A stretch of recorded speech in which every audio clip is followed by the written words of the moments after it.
करो टप्पा 1 होगा, उसमें टप्पा 2 होगा, दुनिया खत्म नहीं होगी। वही तो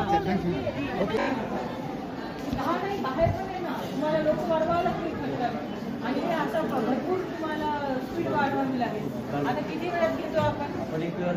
केशव नाही आला ना?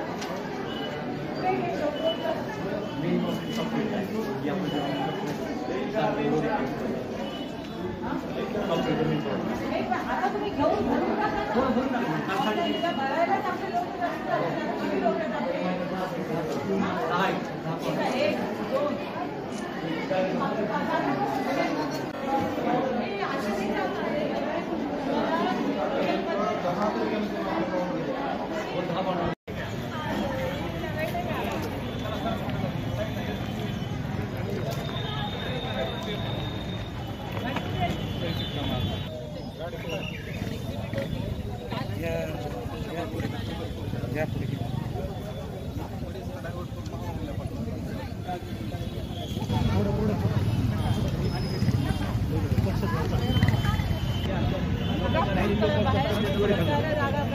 आणि एजंटगिरी बंद करा। ते एजंट कोणी येत असतील ना सरळ बाहेर करा, आपले लोक बसतात आणि माईक सिस्टीम कर ना, पब्लिक माईक सिस्टीमच लावून टाक त्याच्यामध्ये।